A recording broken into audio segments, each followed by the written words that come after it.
So let's say you're doing a tough leg session or a tough upper body session, it doesn't matter. Should you work out the day after the workout or a week after? Like, when's the sweet spot? The more of effort that is needed, the more rest we will need. And more about that on today's episode.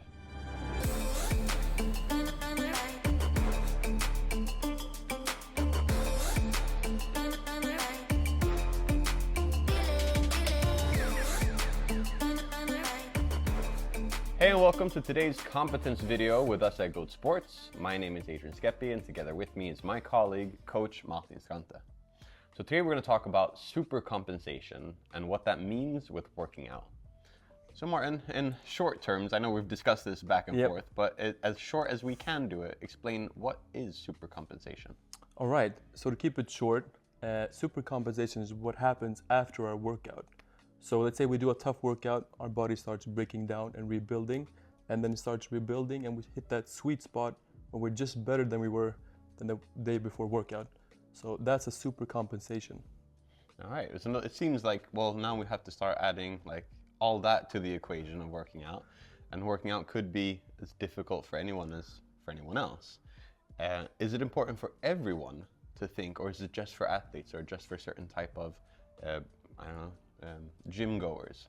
Well, it's important for everyone, of course, because the same rules applies if you're an athlete or if you're a beginner when working out. So you should think about supercompensation. It's an important thing. And it sounds like it's a lot about timing. So let's say you have an athlete. I think it's easier to understand timing there because they have maybe set competitions or matches or whatever it could be. But how would someone that just likes to better themselves at the gym work with their timing?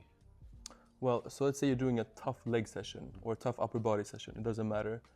Should you work out the day after the workout or a week after? Like, when's the sweet spot? So the supercompensation for tougher workouts is about 48 to 72 hours, depending on your training history. So in about 2 to 3 days, that's when your sweet's gonna be, that's when you're gonna feel the strongest again.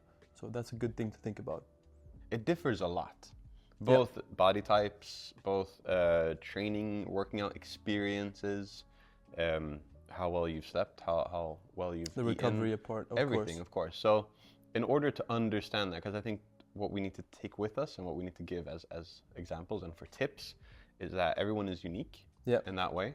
And no matter what kind of fixed training program you follow or so on, it always needs to adapt to who you are and how you work. So a good example for that, which I tell my clients, is you set a plan. Yes. And you stick to it, but you kind of like go through it after each time. So let's say you said it was about between 48 and 72. So between 2 and 3 days. But they put it in their plan that after 2 days, I'm going to work out. And no matter how it feels, they do work out after those 2 days. Yes. Because then once you go through that and you're like, okay, I had no energy on this day, then they know, so that shifts. So for the next time, it's like, okay, now I'm going to wait 72 hours. So 3 days I'm going to wait for the next session. And then they do that and it's like, okay, now it worked perfectly. Then they know that. So once they get like a training program or something else, it's going to be way easier to plan to get those results they need rather than just following something blindly. And I think that's kind of like the most important part. So it was like timing into it, and it's like understanding that we need recovery, but also understanding that everyone needs recovery differently.